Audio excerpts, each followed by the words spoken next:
আমার ফান প্রিয় বন্ধুরা কেমন আছেন? আপনাদের উদ্দেশ্যে কিছু কথা। আমরা বাংলাদেশের নাগরিক, দেশকে ভালোবাসা আমাদের কর্তব্য।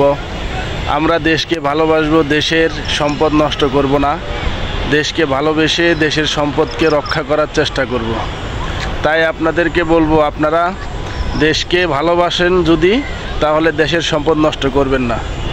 আর আমাদের প্রবাসী ভাইদের উদ্দেশ্যে বলছি, আপনারা আমাদের বাংলাদেশকে পুনরায় সংস্কার করার জন্য রেমিটেন্স পাঠাবেন আপনারা ব্যাংকে।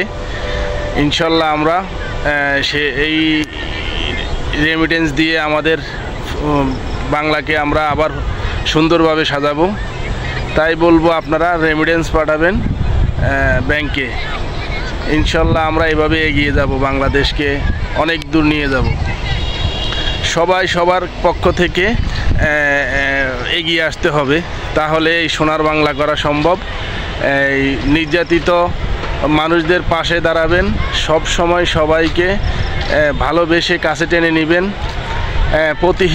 প্রতিহিংসায় আপনারা হবেন না।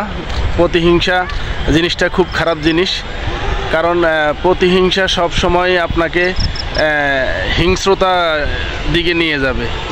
তাই মনকে নরম করে সবাইকে ভালোবেসে পাশে থাকুন, দেশ রক্ষায় সবাই এগিয়ে আসুন। আমরা সবাই মিলে সুন্দর একটি বাংলা গড়ে তুলব ইনশাল্লাহ। আর যে সরকারে গঠন করুক না কেন, আমরা সেই সরকারের কাছে আবেদন জানাবো যেন আমাদের বাংলাদেশের যত নির্যাতিত ইমাম আছে, মসজিদের যত ইমাম আছে, সমস্ত ইমামদেরকে যেন আমরা সম্মান করি এবং সরকারিভাবে নিয়োগ দিই এবং সরকারিভাবে বেতন ভাতা সম্পূর্ণ করি, এবং মসজিদের ইমামদেরকে থাকার জন্য সুন্দর একটি বাসস্থান যেন করে দেওয়া হয়।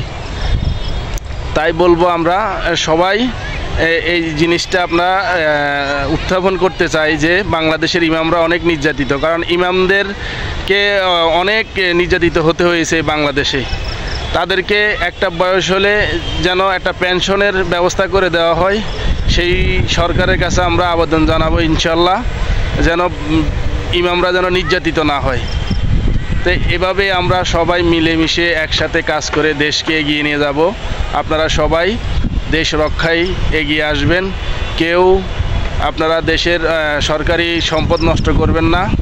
সরকারি সম্পদ এটা আপনার আমার টাকা দিয়ে করা, আপনার আমার ট্যাক্সের টাকা দিয়ে এই সম্পদ গড়া। আবার ভাঙবেন, সেই আমরাই টাকা দিতে হবে, আমাদের কাছ থেকে টাকা নেবে সেই সংস্কারের জন্য। তাই বলবো, আমাদের সম্পদ আমাদেরকে রক্ষা করতে হবে। এই জিনিসগুলো আপনারা একটু খেয়াল করে চলবেন। আল্লাহ হাফেজ।